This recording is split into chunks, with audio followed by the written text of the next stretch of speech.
പൊടി കുഴച്ചെടുക്കുന്നത് പരത്തുന്നതൊക്കെ നല്ല കറക്റ്റ് പാകത്തിലായി വന്നാൽ എണ്ണ ഒന്നും കുടിക്കാതെ നല്ല മൈദപ്പത്തിരി നമുക്ക് റെഡിയാക്കി എടുക്കാം.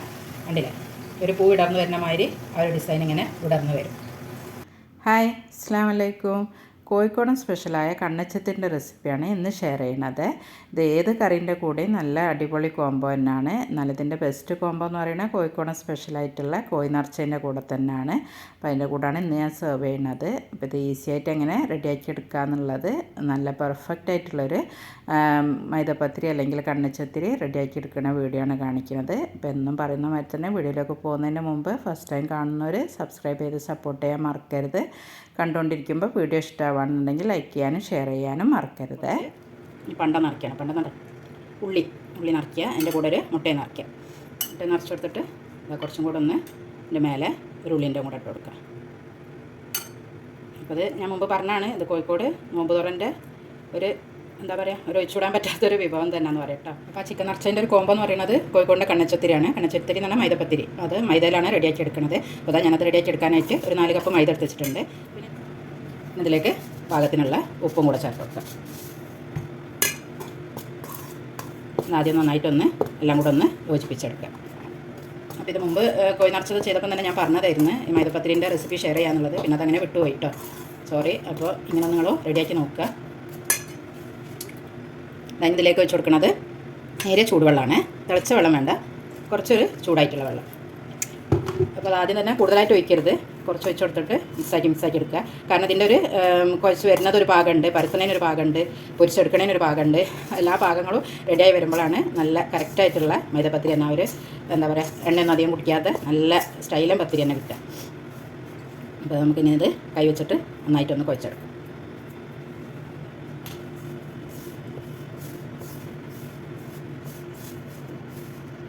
നന്നായിട്ട് തന്നെ പ്രസ് ചെയ്ത് കുഴച്ചെടുക്കണം. അപ്പോൾ അതാ പറഞ്ഞാൽ അധികം ആദ്യം വെള്ളം ഒഴിച്ച് കൊടുക്കരുത്.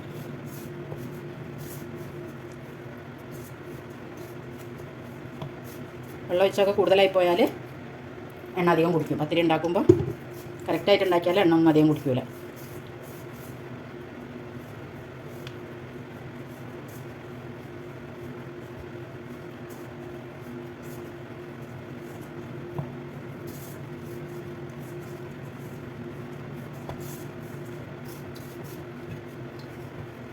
കുറച്ച് ആദ്യം ഒന്നതൊന്ന് ഇതായി കിട്ടാൻ കുറച്ചൊരു സമയം എടുക്കും കേട്ടോ. പൊടിയൊന്നും എല്ലാം കൂടെ ഒന്ന് മിക്സായി കിട്ടാൻ. കാരണം വെള്ളം അധികം ഒഴിച്ച് കൊടുക്കാണ്ട് പ്രസ് ചെയ്തെടുക്കണതല്ലേ.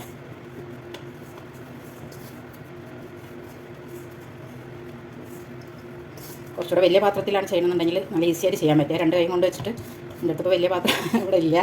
അപ്പോൾ അതുകൊണ്ട് ഇതിൻ്റെ ഉള്ളിൽ വെച്ചിട്ട് തന്നെ ചെയ്യാണ്. ഒന്നെല്ലാം കൂടെ ഒന്ന് റെഡിയാക്കി ഇട്ടിട്ട് നമുക്ക് കൗണ്ടർ ടോപ്പിൽ ഇട്ടിട്ട് നന്നായിട്ട് തന്നെ കുഴച്ചെടുക്കാം.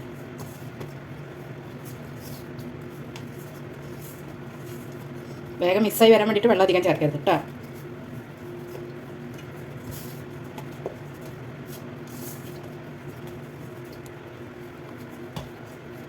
അപ്പോൾ എല്ലാം കൂടെ മിക്സ് ആയിട്ടുണ്ട്.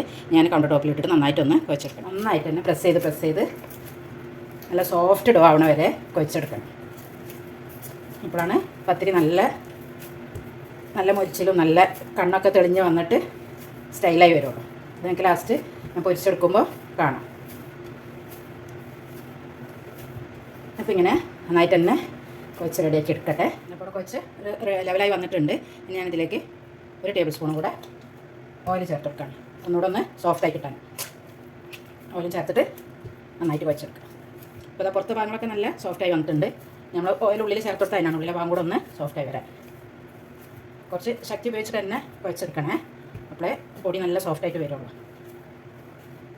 അപ്പോൾ ഇവിടെ കുഴച്ചൊക്കെ നന്നായിട്ട് സോഫ്റ്റാക്കി എടുത്തിട്ടുണ്ട്. ഇനി നമുക്കിത് കുറച്ച് സമയം അടച്ച് വെക്കാം. അപ്പോൾ നമ്മൾ ചിക്കനൊക്കെ ഇവിടെ റെഡിയായി വന്നിട്ടുണ്ട്. ഗ്രേവിയൊക്കെ അതാ നല്ലോണം തിളച്ച് വറ്റി തുടങ്ങിയിട്ടുണ്ട്. കാലൊന്നും വിട്ട് പോയിട്ടൊന്നുമില്ല, ഒരു നല്ല റെഡിക്ക് തന്നെ നിൽക്കണുണ്ട്. അപ്പോൾ ഇവിടെ പൊടിയൊക്കെ കുഴച്ച് വെച്ചിട്ട് കുറച്ച് സമയമുണ്ട്. ഇപ്പോൾ കണ്ടില്ലേ, നല്ല സോഫ്റ്റായിട്ടുള്ള ഡോയ് വന്നിട്ടുണ്ട്. ഇനി നമുക്കിതൊക്കെ ഒന്ന് പരത്തിയെടുക്കാം. അപ്പോൾ ഞാനിതവിടെ ഒരു അത്യാവശ്യം വലുപ്പത്തിൽ തന്നെയുള്ളൊരു മാവ് തന്നെയാണ് എടുക്കുന്നത്. കുറച്ച് കട്ടിയിൽ പരത്തുമ്പോഴാണ് ഈ ഒരു പത്തിരി നല്ല ടേസ്റ്റ് ഉണ്ടാവുക. ഇപ്പോൾ ഇത്രയുള്ള ഒരു എന്താ പറയുക, ഒരു ഓറഞ്ചിൻ്റെ ഒക്കെ വലുപ്പമുള്ള ഒരു മാവ്. ഇത്ര നമ്മൾ പിടിക്കുമ്പോൾ ഇങ്ങനെ ഒരു പിടുത്തത്തിനുള്ള ഒരു മാവ്. ഇങ്ങനെ എല്ലാ മാവും നമുക്കൊന്ന് ഉണ്ടാക്കിയെടുത്തിട്ട് വരാം. അപ്പോൾ ഇവിടെ ഞാൻ മുഴുവൻ മാവ് ഇങ്ങനെ ഉണ്ടാക്കിയെടുത്തിട്ടുണ്ട്. ഇനി നമുക്കത് പരത്താം.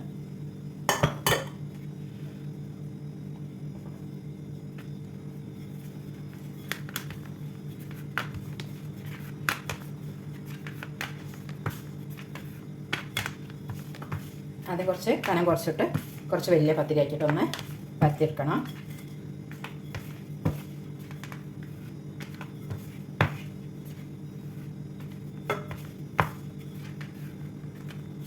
മാവ് ഇതുപോലെ നല്ല സോഫ്റ്റ് ആയാലും നമുക്കിങ്ങനെ നല്ലതായിട്ട് പരത്തിയെടുക്കാൻ പറ്റുള്ളേ.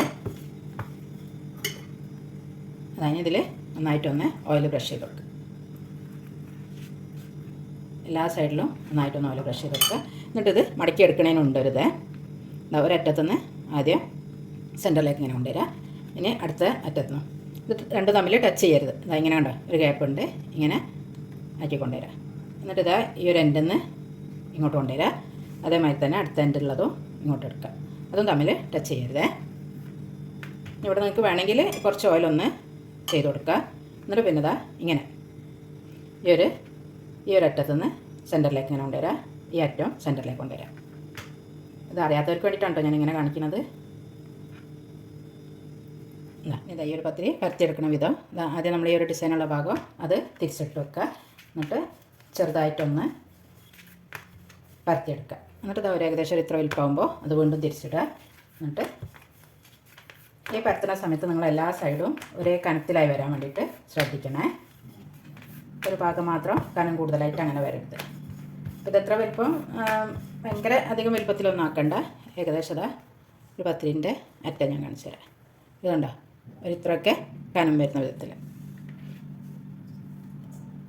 അപ്പോൾ ഇവിടെ പത്തിരി പരത്തിരിക്കുന്ന സമയം തന്നെ ഞാനൊരു പാന് ചൂടാൻ വെച്ചിട്ടുണ്ടായിരുന്നു. അപ്പോൾ ചൂടായി വന്നിട്ടുണ്ട്. അപ്പോൾ നമുക്ക് ഓരോ പത്തിരി ഒന്ന് ജസ്റ്റ് ഒന്ന് ചൂടാക്കി എടുക്കാം. അപ്പോൾ ഇങ്ങനെ എടുക്കണേന് വാട്ടിയെടുക്കുക എന്ന് പറയും കേട്ടോ. നമ്മൾ അപ്പോൾ ഇങ്ങനെ മൈദപ്പത്തിരി ഇങ്ങനെ നമ്മൾ എത്ര വേണമെങ്കിലും ഇങ്ങനെ പരത്തിയിട്ട് വാട്ടിയിട്ട് എടുത്ത് വെക്കാൻ പറ്റും. അപ്പോൾ ഇങ്ങനെ ഓരോന്നും ജസ്റ്റ് ഒന്ന് രണ്ട് സൈഡും ഒന്ന് ചൂടായി വരാം. എന്നിട്ട് നമുക്ക് പ്ലേറ്റിലേക്ക് മാറ്റി വെക്കാം.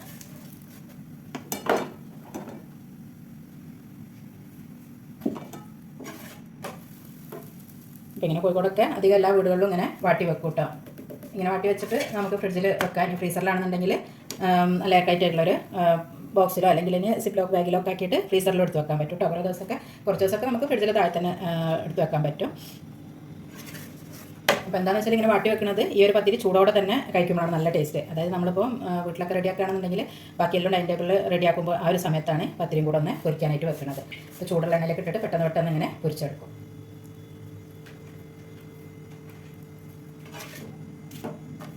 അപ്പോൾ ഇങ്ങനെയെല്ലാം വാട്ടിയെടുത്തിട്ട് കൂടെ അപ്പോൾ അങ്ങനെ കോൾ കൊടുക്കുന്ന സമയത്തൊക്കെ നമ്മളിങ്ങനെ പത്തിരിയൊക്കെ ഇങ്ങനെ വാട്ടിയിട്ടാണ് കൊടുക്കുന്നത്.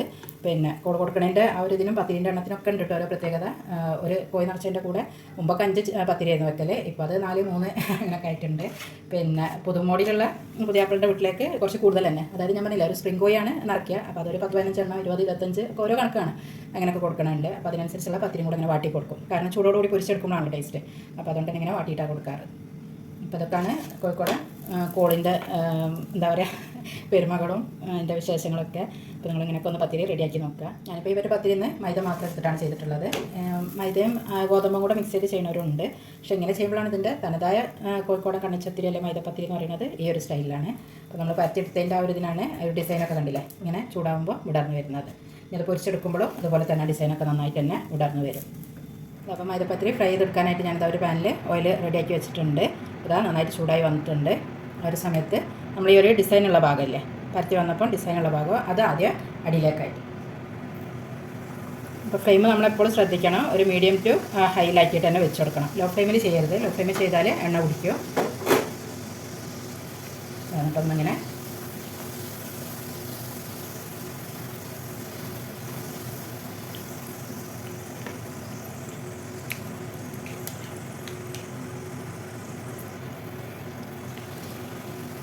കണ്ടില്ലേ ഡിസൈൻ ഇങ്ങനെ നന്നായിട്ട് തന്നെ വിടർന്ന് വരുന്നുണ്ട്.